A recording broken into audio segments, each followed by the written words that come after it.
Hey everyone, welcome to today's Explainer, The Essence of the Constitution. Today, we're unpacking the constitutional blueprint of India. We're going to look at exactly how a totally fragmented puzzle of princely states was stitched together into the map that you and I recognize today. It's honestly a fascinating journey, taking us right into the minds of the founders as they dealt with just immense geographical chaos. So we've got a lot of ground to cover. We're looking at India as a union of states, parliament's absolute powers, ceding foreign territories, the integration of those 552 princely states, the massive demand for linguistic states, and finally, the States Reorganization Commission. Let's get right into it. All right, Section 1, India, a union of states. We're starting with the absolute foundation, defining what our nation fundamentally is at a constitutional level.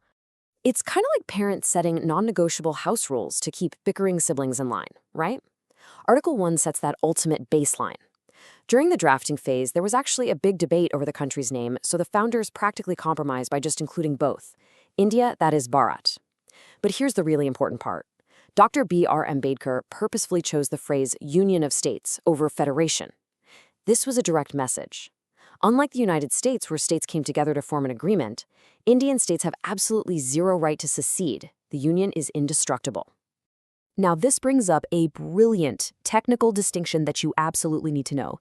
The territory of India is this massive umbrella. It covers everything: the states, the union territories directly governed by the center, and even any foreign land we might acquire in the future. But the Union of India, that refers strictly to the states themselves. It's a really crucial legal nuance that dictates exactly what the central government controls. Moving on to Section 2, Parliament's absolute powers. Let's look at who actually holds the ultimate authority to draw and erase the lines on this map. Think about the spatial framing of these two articles. Article 2 points outward. It gives Parliament the power to absorb or establish completely new, foreign lands into the country. Think of bringing in a new territory that was never part of India before. Article 3, on the other hand, points inward. It's all about shuffling our existing internal borders. It basically allows the government to shrink, expand, or rename any current state. So the big takeaway here is this famous concept. Parliament can completely destroy or reshape a state's borders, even against its will. But the union itself, that can never be broken. While the central government is permanent, the states themselves are essentially just administrative conveniences. They can be altered whenever Parliament sees fit. Wild, right? And that brings us to Article 4, which gives Parliament this massive unilateral power. Redrawing the map literally only takes a simple 50% majority. Yep, no complex constitutional amendment needed. The president just asks the affected state for its opinion, but here's the catch. That opinion is completely non-binding. If a state screams, "No, don't divide us," Parliament can still legally go ahead and slice that state in half anyway. All right, Section 3, ceding foreign territories. We talked about gaining land, but what happens when we actually need to give Indian land away to a foreign country? It is honestly bizarre to think about, but highly complex international border disputes were literally the direct historical result of ancient royalty gambling away villages over a casual game of chess. I mean, centuries ago, local kings would wager small parcels of land. Fast forward to modern times, and this created an absolute nightmare of enclaves, tiny pockets of Indian territory completely surrounded by Bangladesh, and vice versa. Talk about a geographic headache. To fix this massive historical mess, the Supreme Court had to step in. They ruled that while Parliament can easily alter internal borders, giving sovereign land away is a totally different ballgame. It requires a heavy Article 368 constitutional amendment, which means you need a special, much higher voting majority. We saw this play out in the famous 1960 Barubari case, and we finally saw the whole enclave mess resolved with Bangladesh in 2015 through the historic 100th Amendment. They officially exchanged those fragmented territories. Which leads us to Section 4, integration of 552 princely states. With the constitutional theory out of the way, let's shift gears and look at the intense historical reality of 1947. Just imagine the sheer chaos of independence. We inherited a fragmented landmass divided into a staggering 552 sovereign princely puzzle pieces that somehow had to be united.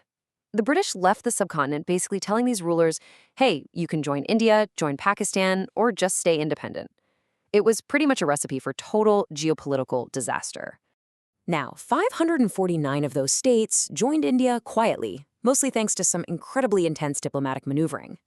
But the historical record details how the government used some very different methods to integrate the final 3 holdouts. Hyderabad, that required direct police action. In Junagadh, the local ruler actually fled to Pakistan, so they held a plebiscite, a direct public vote, and the people overwhelmingly voted to join India. And then for Kashmir, integration came via a formal written instrument of accession during a period of immense conflict. Okay, Section 5, the demand for linguistic states. So once the country was finally united, the public immediately started demanding that internal borders be completely redrawn based on language. This timeline really shows you how that pressure escalated. Initially, back in 1948, both the Dar Commission and the JVP Committee flat out rejected the idea of organizing states by language. They were terrified it would just tear the newly formed country apart. But the pressure didn't stop. In 1952, it climaxed with the tragic 56-day hunger strike and death of activist Poti Srimamalu. This sparked massive, widespread protests, basically forcing the government's hand. And finally, in 1953, they carved out the very first linguistic state, Andhra State. And that domino effect brings us to Section 6, States Reorganization Commission.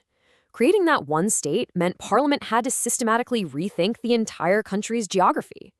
So instead of just blindly accepting this one language, one state rule, they formed the Fazl Ali Commission, and they were super logical about it. They balanced linguistic desires with national security, financial stability, and overall public welfare.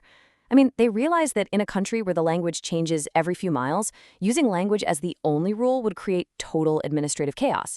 So they applied this much broader, highly practical 4-point criteria to redraw the map. By 1956, those recommendations became reality. They wiped out the messy, alphabetical 4-part classification of the 1950s, which, by the way, was based purely on how the British historically governed those areas. They replaced it with a much cleaner system of 14 states and 6 union territories. Guys, this was the true birth of the modern Indian map. But as we know, the map didn't just freeze there. Parliament continued to exercise its absolute power over the decades. In 1960, they split the massive state of Bombay into Maharashtra and Gujarat. By 1961, they formally integrated foreign enclaves left behind by other colonial powers, securing Goa from the Portuguese. And in 1962, they officially took in Puducherry from the French. The map proved to be a living, breathing document. So, looking at how dramatically our map has changed since 1947, and knowing Parliament's absolute power to reshape it with just a simple majority, what do you think the political map of India is going to look like 50 years from now? Seriously, think about it. As populations shift, new economic hubs emerge, and administrative needs evolve, this indestructible union of destructible states is almost guaranteed to look different tomorrow than it does today. Thanks for joining me on this explainer, and keep questioning the lines on the map.